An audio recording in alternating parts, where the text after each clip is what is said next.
नमस्कार विद्यार्थी मित्रांनो. आज मी तुमच्यासाठी घेऊन आलो इंजिनिअरिंग कॉलेजमध्ये नक्की काय असो. पुण्यातील कॉलेजमध्ये असं काय आहे की लोक पुण्यातले कॉलेजेस सर्च करतात, पुण्यातले टॉप 20 कॉलेजेस, इंजिनिअरिंग कॉलेजेस आणि त्याच्याबरोबर कोणते कॉलेज असतात की ज्याचे कट ऑफ चांगले आहेत, ह्या सगळ्याबद्दल सर्च करतात. कारण काय असं आहे की जे पुण्यातले कॉलेजेस लोकांना एवढे चांगले वाटतात आणि सगळेजण पुण्यामध्ये येण्यासाठी प्रयत्न करतात. आजच्या व्हिडिओमध्ये हेच सगळ्या गोष्टी पाहणार आहोत.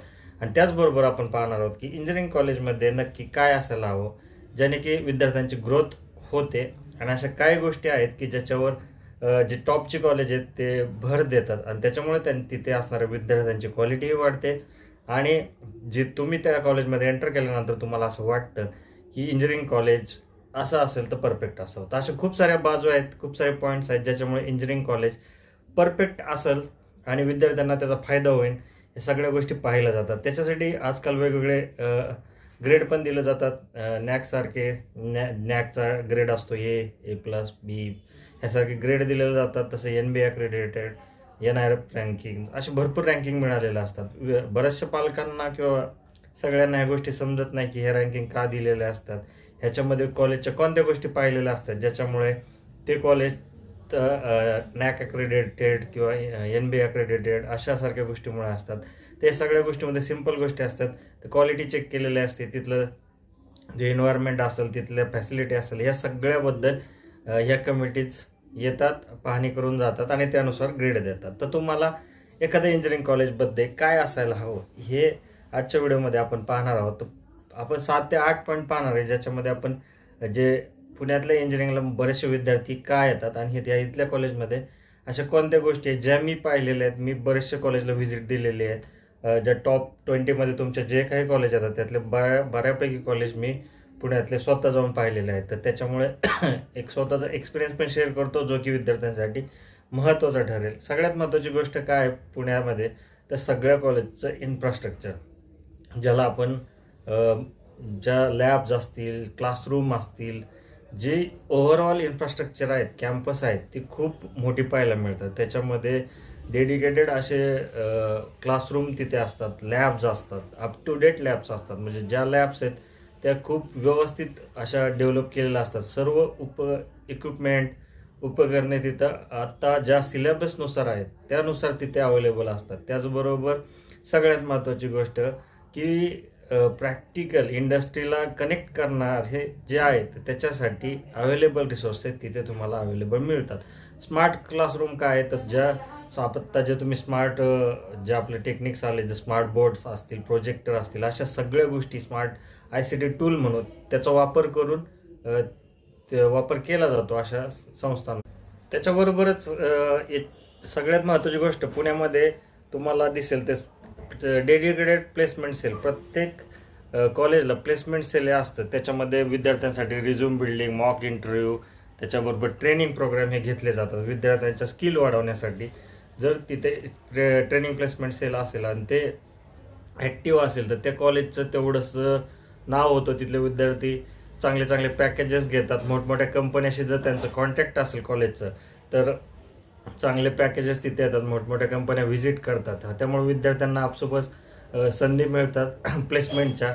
त्याचबरोबर तिथे होणाऱ्या सगळ्या ॲक्टिव्हिटीजमधून विद्यार्थी घडत जातात. म्हणून ट्रेनिंग प्लेसमेंट सेल हे डेडिकेटेड प्रत्येक कॉलेजला या ठिकाणी बघायला मिळतं.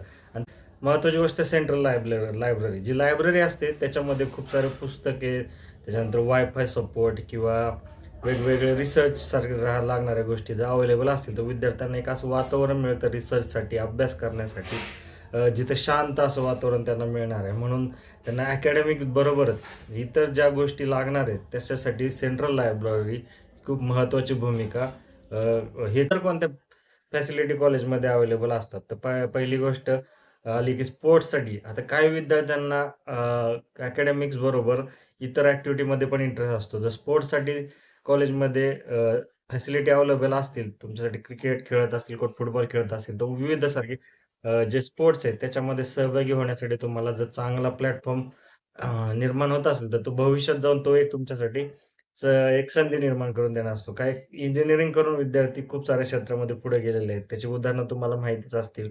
खूप सारे क्रिकेटर इंजिनिअरिंग कॉलेजमधूनच आलेले असतात. तर हे खूप सारे ॲक्टर पण आलेले आहेत, ज्यांनी इंजिनिअरिंग कंप्लीट केलेली आणि नंतर म्हणून जे ॲक्टिंगमध्ये इंटरेस्ट असतात त्यांच्यासाठी पण ह्या कॉलेजमध्ये कल्चरल ॲक्टिव्हिटी असतात, गॅदरिंग असतं, त्या फेस्ट असतात, कल्चरल फेस्ट ज्याला म्हणतो आपण. त्याच्याबरोबर वेगवेगळ्या करंडकाची तयारी अशा कॉलेजमधून करून घेतली जाते. फिरोदयासारखे करंडक असतील, तर असे विद्यार्थी आर्ट्स भविष्याच्या वेगवेगळ्या संधी पण मिळत असतात. म्हणजे ते त्यांची स्वतःची आवड जपूनही आपलं इंजिनिअरिंगचं करियर दोन्ही करत असतात. म्हणून अ, ह्या असणंही तेवढंसं इम्पोर्टंट ठरतं. असेल तुमचं हॉस्टेल तुम्ही पाहता की आजकाल बऱ्याच कॉलेजमध्ये लक्झरियस हॉस्टेल बघायला मिळतील. पुण्यातील जे टॉप कॉलेज आहेत, खूप साऱ्या फीज जरी घेत असतील, तरी खूप चांगल्या सोयी तुम्हाला ते लक्झरियस हॉस्टेलमध्ये दिल्या जातात. म्हणून कॉलेजची गुणवत्ताही पण त्याच्यानुसार ठरत जाते. म्हणून ते एक महत्त्वाचं कारण असतंय, की खूप सारे विद्यार्थी ते पाहूनही आकर्षित होतात. आणि पुण्यातली आता सगळ्यात महत्त्वाची गोष्ट म्हणजे फॅकल्टीज. आजकाल बऱ्याच कॉलेजमध्ये एक्सपिरियन्स पी-एच-डी झालेले फॅकल्टी आहेत. विविध याच्यावर रिसर्च करणारे फॅकल्टी आहेत. जे फॅकल्टी तुम्हाला प्रोत्साहित करतात, मदत करतात चांगले-चांगले प्रोजेक्ट बनवण्याबद्दल. तुम्हाला ते डीप नॉलेज देतात.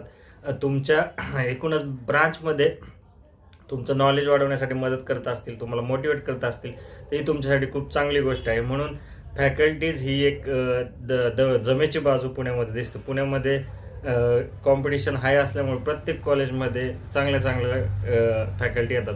ज्या कॉलेजची गुणवत्ता चांगली आहे, तिथे तुम्हाला चांगलेच फॅकल्टी पाहायला मिळतील. त्यांच्या डिग्रीज पहा, त्यांचा अनुभव पहा, सगळ्या गोष्टी तुम्हाला त्या लेव्हलच्याच मिळतील. म्हणून इंजिनिअरिंग कॉलेजमध्ये फॅकल्टी सगळ्यात महत्त्वाची भूमिका बजावतात. आता बऱ्याच लोकांना वाटेल की आता ऑनलाईनचा जमाना आहे, सर्व काही ऑनलाईन अवेलेबल आहेत. मग फॅकल्टीची गरज काय?